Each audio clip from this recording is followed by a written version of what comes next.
If you've been waiting for the perfect plan before starting, this is for you. In this video, I'm going to give you the number one reason you feel stuck even after praying. Also, I'll give you a biblical perspective, and then I'm going to give you a clear challenge to help you take that first step. So maybe you've experienced a nudge in a certain direction, but you're waiting on God because you're expecting God to give you the full game plan, and it doesn't work like that. What does actually happen is God tells you what to do. And most of the time, it's go, go. It's say yes, it's do the thing.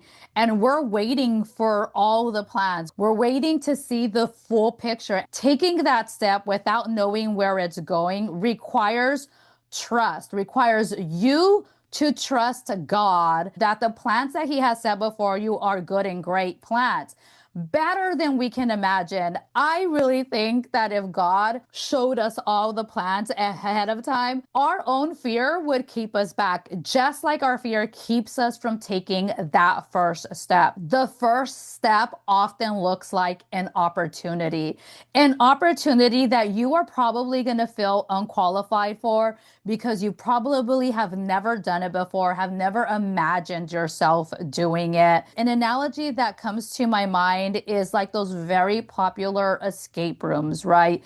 In order to get out of the escape room, you have to go step by step by step, and you can't get to step two until you do step one first. You can't get to step four until you do step three first. And as you do each step, you get closer and closer to escaping the room, to exiting, right?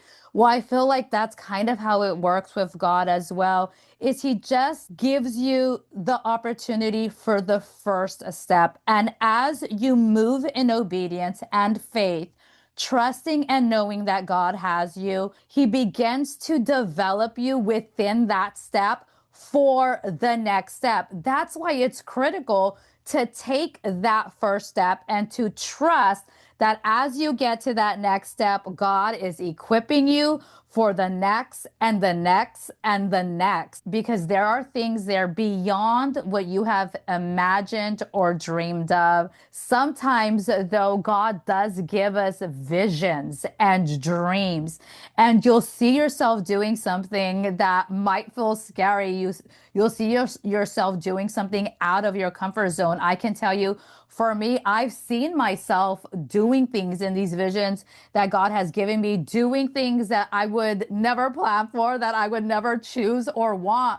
But as God guides me each step into my calling, I do see how those visions, how those dreams can come to pass. And so maybe God has put a vision or a dream within your heart, within your soul, and you haven't yet made that connection to the first step and that dream because it could feel so distant from each other. But God knows what He's doing, and He knows how to develop you and equip you each step of the way to get to that vision, to get to that dream. It requires your obedience and it requires your faith to take it and to keep going. What's up, you guys? This is Unfiltered Faith, my new series every single Monday, where we trade comfort for calling and hype for healing and filters for truth. I'm not here to say what's popular. I'm here to tell you what you need to know to help you grow. I know from experience the first one can feel intimidating and scary, and you can feel unqualified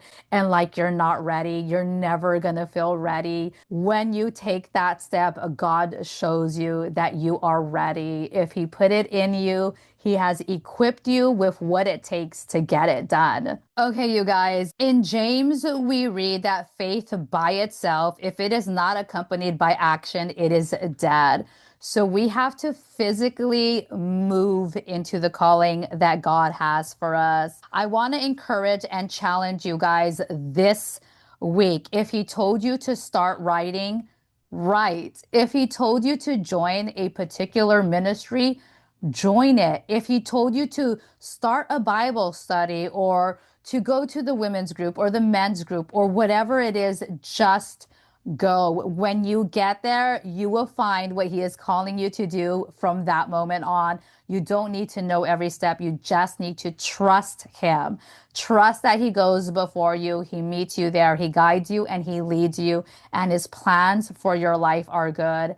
Take that first step this week. Let me know in the comments what you actually did to take that first step, whatever it was that he has called you to do. Obedience starts with motion. That is how you begin to see the full picture. And even then, when you see this beautiful picture of what God has created for your life, there's still always so much more in store for being obedient and following Christ. You will see that he will begin to open more and more opportunities for your life, your ministry, and your calling. The truth isn't just for knowing, it's for transforming. So let's apply it, let's live it, and I'll see you next week when we start talking about confidence.